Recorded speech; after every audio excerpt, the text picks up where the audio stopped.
Welcome back to the Cheap Heat Productions podcast.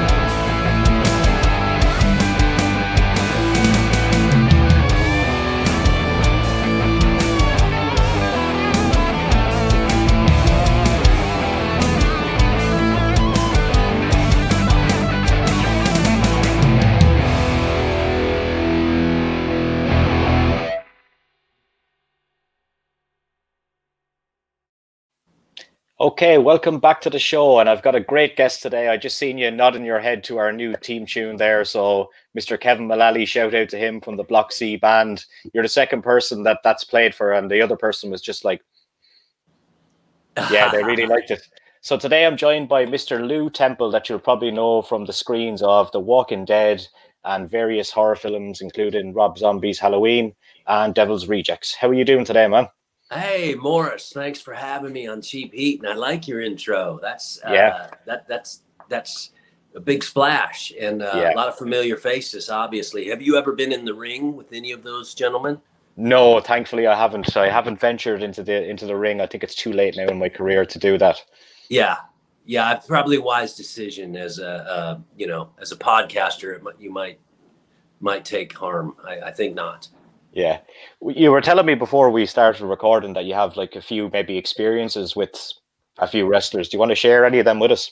Yeah, for sure. I as I was saying, I find that wrestlers, professional and amateur, particularly professionals, have a really easy crossover into the acting fray because in essence, they're performers. And this was very notable in the Devil's Rejects. We had Diamond Dallas Page. Yes.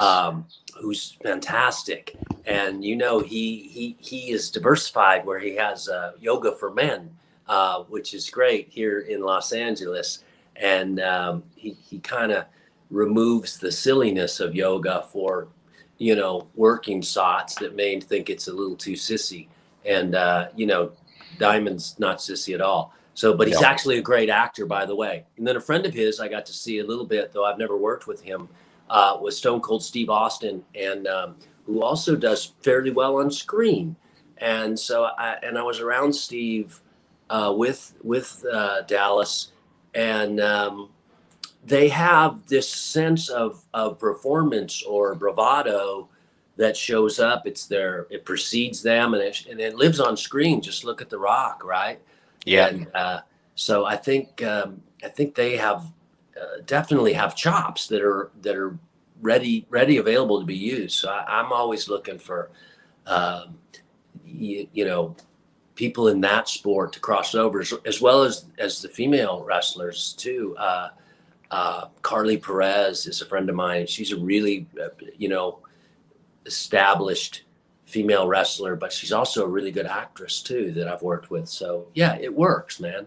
Yeah, you can even see at the moment, sure, John Cena is in this new Fast and the Furious, and it's the biggest thing going at the moment. Not my personal type of movie, but you can't deny the box office value of it, really. It's entertainment. Somebody might say the same about wrestling in general, but you can't deny its entertainment factor. And so, yeah, it's great. I think that's not necessarily true from my experience, Morris, with athletes alternatively. Yeah. So for instance, I've worked with some American football players who certainly, and it's not a hard and fast rule, but they're used to competing mano a mano and not having to invite the crowd into their performance. It's or your footballers, let's say, how many of them, have really crossed over to become television or film notables, and it's not as natural for them because they deal, I think, in reality, they deal in that real competition in the moment. And so much of our work is an illusion, right? Yeah. I think a lot of it comes down to even working with a live microphone in front of people as well. Yeah, it can disarm a lot of people, or even a camera. It's amazing how people change just in a photo, including your cell phone. Yeah. What was your journey like into film? Because I seen when I was reading up about you, like the last couple of days, that you kind of were in the world of baseball scouting and things like that. How did that crossover happen from where you are in your life to the screens? That's an unanswerable question. Other than I followed a girl to chat her up for a dinner date, and she walked into a building which happened to be a theater for an acting class, and I saw what they were doing on stage, and it just captured me, and I immediately thought, well, that's what I do, and thought that I could, which, by the way, I couldn't, but that I thought I could, gave me enough, kind of enough motivation and inspiration to at least try. So I left baseball, which was an incredible opportunity. I'd been a player. That's why I can speak to the athletic sense. I'm kind of the guy that I said doesn't happen. I'm kind of that guy, but maybe I was never an athlete and always an actor is really how I think about it. And it was meant to be, was it?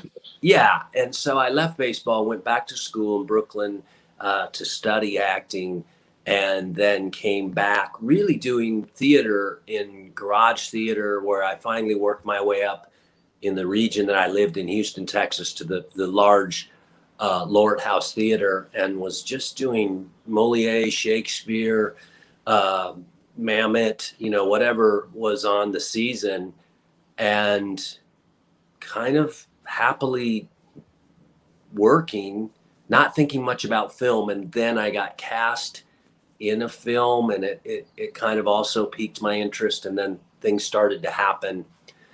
And then finally I moved to Los Angeles the year 2000, right?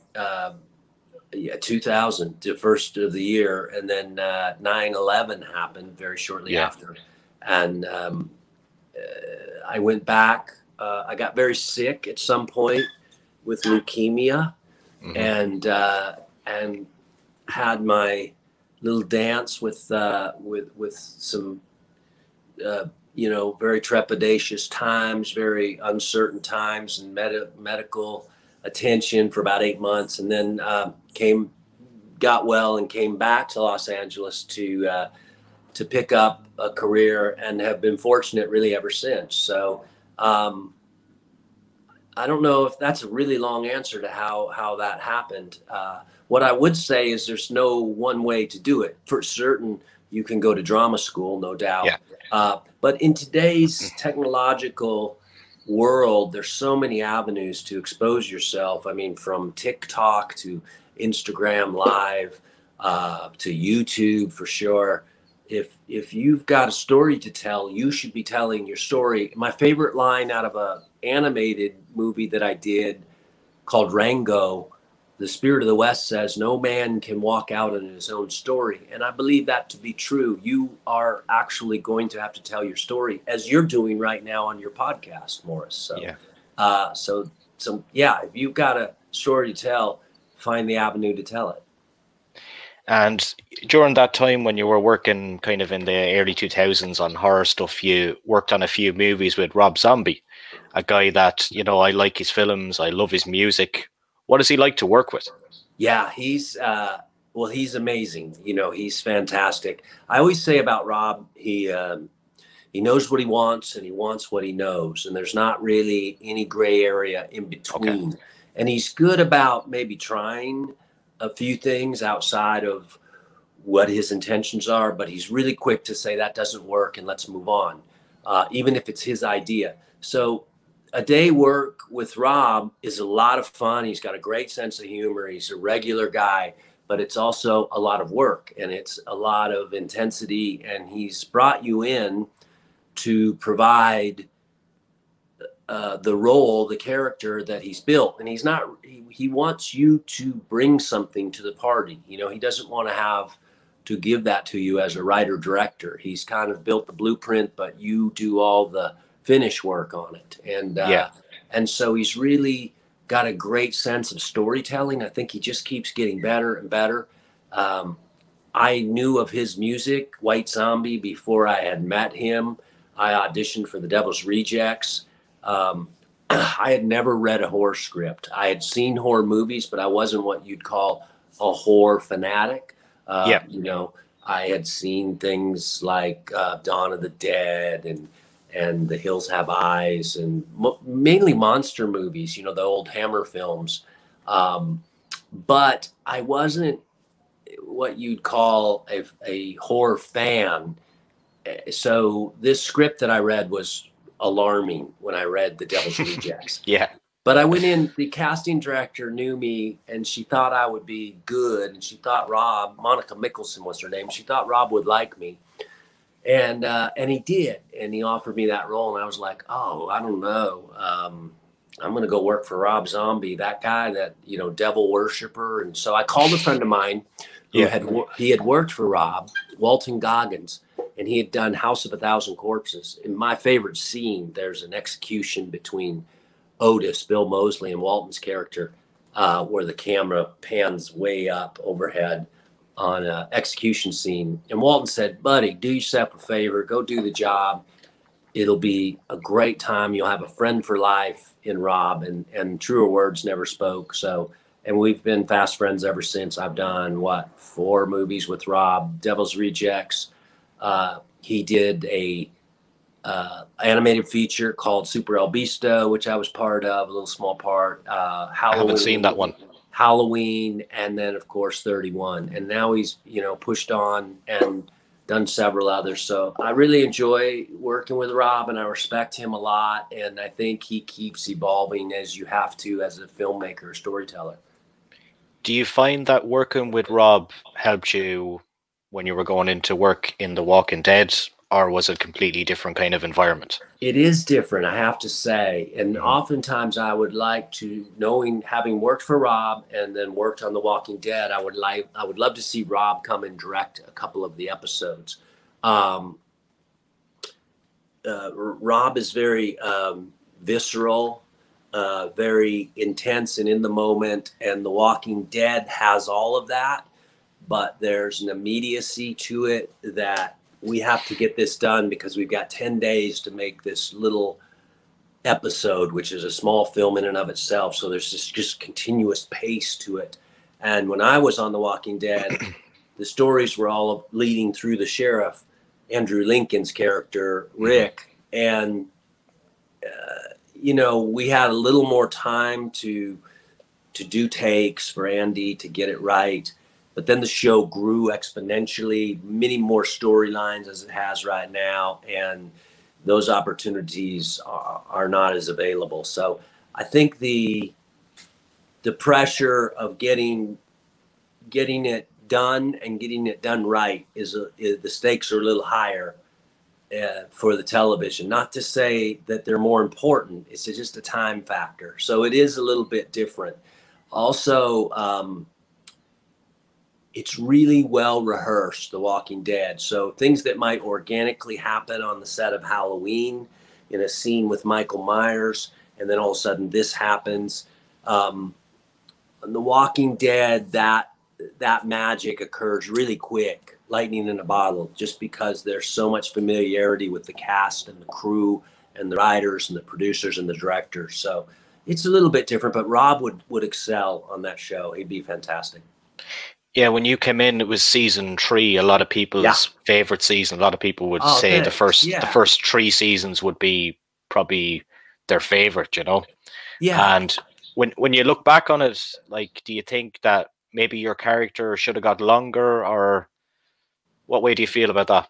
But at the same time, though, just to cut you off for a second, in saying that, they're not afraid to kill big characters off on that show. So no, they really don't have any second thoughts about doing what they think is right or best for the show. They know, and when I say they, I'm speaking about the producers, the writers, the cast. You know, it's a very collaborative family, and there's a lot of conversation.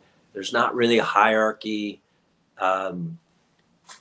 I thought that Axel could have carried over into season 4. You know, Robert Kirkman's graphic novels obviously allude to the fact that Axel's going to go down, and it happened during the war with the governor. And they kind of got painted into a corner with the governor's first arrival, where he needed to draw some blood or he'd be rendered rather impotent, you know, with a shoot him up and not hit anybody. And I drew the short straw on that, unfortunately, just when the audience was starting to get to know Axel and like his character.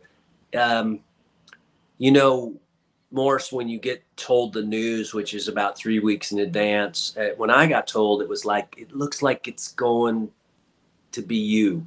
And you do this denial dance where you try to come up with an alternate solution. You know, what about that other guy? He's a real a-hole. Let's get rid of him. And then you recognize, you know, they go, okay. And then they call you and say, yeah, you drew the short. It's you. And so you want to honor your character and just do a really good job with the exit of Axel, which I thought we did, and I was proud of what we were able to accomplish. But yeah, I thought Axel could have been very serviceable for the survivors, going along as a help me kind of guy, definitely. Yeah. If I could be totally honest with you now, and I will be totally honest, please. I love the show and I've been watching it, but for me, I haven't watched the last 3 seasons. Okay, because I felt, from my own personal view, was it kind of went on too long. I think it's going on too long. But when I look at the flip side of it, I see all the positives as well. I see they have got great locations, great characters, it's shot well, it's filmed well, it looks the piece. But for some reason I thought maybe it would have been better going down the movie road for one last movie or something like that. A lot of people that I know over here, and I know one guy that's listening, Simon Donnelly. Hello, Simon. Simon is like avid. He's going to finish this thing until the end. But a lot of people that I know have kind of stopped watching it. Well, I give Simon props, and he'd probably be on here to say, well, look, this is a clear case of evolution. And one of the things that has happened is The Walking Dead has kind of grown a younger audience than they started with. So people like myself and you, Morris, who really identified with the first 3-4 seasons, maybe, we're already there. They have us. But it became clear that for to grow that younger audience, that Stranger Things audience, if you will, the 12-year-olds, by the way, that the show needed to put on some more youthful appearance, more youthful face, just evolve. Yeah, a little bit. So it's kind of like, you know, Leonardo DiCaprio's Romeo and Juliet. That's a great story for young people. That's Shakespeare for the kids, you know, and they can connect with it. And so I think The Walking Dead was very smart in that kind of pivot. But I'm also on line with you that I think a lot of what we're doing now could have been fleshed out in a really great film. And I suspect that it will continue to be. We'll finish up this year. Finally, Simon, I don't know what you're going to do after this. You're going to wait for the movies. But I get you. And I would not diminish anything The Walking Dead has done for the last 4 seasons. I do recognize, I always feel like there's places they cross the line. And that started with the very beginning. When I read the graphic novels, my immediate response was, there's no way they can put this type of violent material on television. And lo and behold, 6 episodes later, they have a season out. And then it you know, it maintains and it grows and it gets legs to being, you know, the biggest cable network television show ever. And then it just keeps. And, you know, in season 3, when we were there, we were new blood, the 5 prisoners. Wow, because they'd been at Herschel's farm for a whole season, and not much new transition. So, wow, the prison, and maybe this could be a sanctuary. And then it opens up to Woodbury, oh my God, there's all these other people. And then we go on the road to Terminus and we get to Alexandria and Hilltop and, you know, all these other storylines that really grew, which for, you know, and Simon's a great example, you know, he stuck with it and he's evolved probably. But for guys like you and I, maybe we're like, yeah, but the show was really good when it was all a mystery and new, like the first kiss. And so I get what you're saying, but I can also see Simon's that being said, when it is over, I may go back and watch it. I think you'll have time, because what else is there to watch? yeah. Nothing much over here in Ireland anyway, I can tell you that. I think there's so much good television. You'd be able to find something, but yeah, you might go back and revisit it. I stay up with the show because it's family. You know, it's like checking in and all. It's so interesting because when we do these meet and greets with fans and the new cast are around, it's like this family reunion. Of cousins that we've never met, and it's just bizarre. And it's great though, and everybody kind of has the same respect and communal love for one another because they know what it takes. They know what the work is that's there, and that includes the audience. You know, we never really call the audience the fans because we kind of think of them as being part of the show. There's this really magical symbiotic relationship when the audience needs something to happen, like Glenn to die 2 or 3 times, then they get it. You know, the show provides. So it's really interesting. One thing I wanted to talk to you kind of touched on it there, was conventions. Yeah. Like I'm sure like you've since probably The Walking Dead, but then if you look back on your career in horror as well, like you must be doing a load of these conventions. So obviously for the last year, things have been probably quiet over there, but I see they're starting to pop back up in America. It must be great fun just meeting people in that kind of genre, we'll say the horror world and stuff like that. You know, as you can appreciate this from probably having some horror guests, but also just from your wrestling guests that you had and your background there, you understand the fan base that's so loyal, or just a real loyal audience. And that's exactly where the horror genre lands. And they're well versed, they're enthusiastic, they're supportive. So it's great to go out and meet them. I always found that it was good to go be able to get a finger on the pulse of what is needed, what's required, what kind of storytelling is connecting. And so it kind of always served me to kind of be out and amongst. As you said, we're getting back to doing that here now, you know, since our pandemic pause. I'm sure you're going through it too. I've actually never done, I've done some private signings in Dublin, but I've never done a large show in Ireland.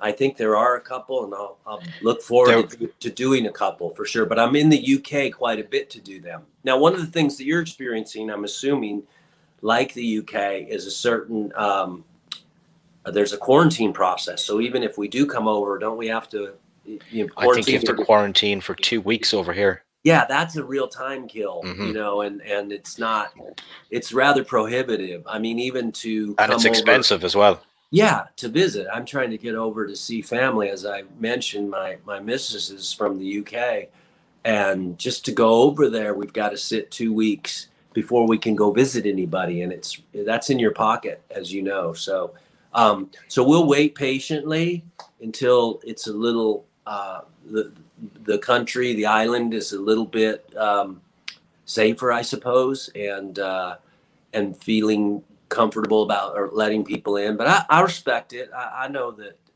that safety is the best practice for everybody. Yeah, I think especially, I suppose they'd be worried about things. They're worried over here anyway about concerts and for sure gatherings and stuff like that. We haven't even, our pubs are not even open here in Ireland at the moment, would you believe? It amazes me. It seems like the one thing that would have stayed. Of course, that would have been the worst thing because you all congregate there. But they will be open. It will come back. I mean, I live in Los Angeles, and we were the last of the United States to open up, and we're just opening up now. Yeah. And the rest of the country had opened up months before us, particularly on the East Coast, Florida, and the Southeast. Texas, yeah. So we had to wait our time, but we did, and we felt like that was safer. And I think that you just got to do what's best for the collective good of mankind. So if you guys can be a little patient for having your pint amongst each other, I'm sure you're still having your pint one way or the other, but I know it's tough, but you'll be back and it'll be that much better, right? You'll get double for your trouble. That's what I say. Double for your trouble. Brilliant. Before we wrap up, do you want to tell me about your Patreon?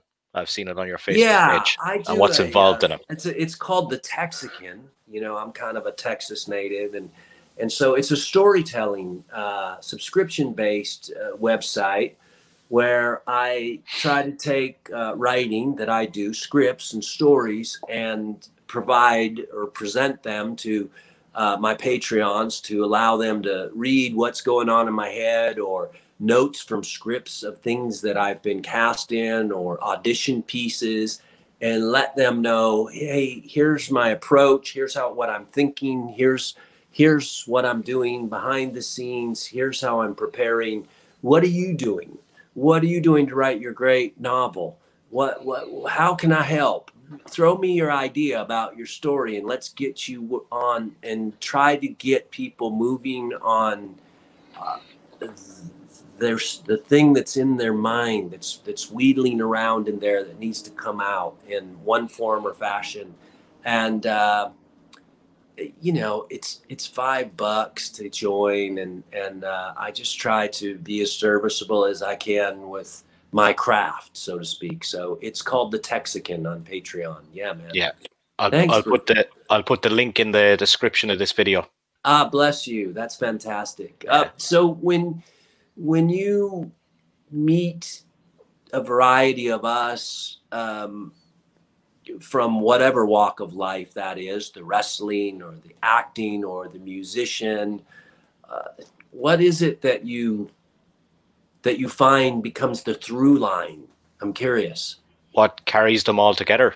Yeah. What links? Well, I always say that the three things, the wrestling, the horror, and the rock music, are all kind of amalgamated into one. I say that to a lot of people. I've been saying it to people for years when we go to bars, and we go to a rock bar and there's a guy wearing a Friday the 13th t-shirt, or there's a wrestling fan over there. I just kind of find that, and I've even seen some guys from horror showing up at wrestling conventions. Sure. I just find that the three of them all amalgamate into one, and it's beautiful. There's a certain adrenaline, there's a certain primal instinct to the work.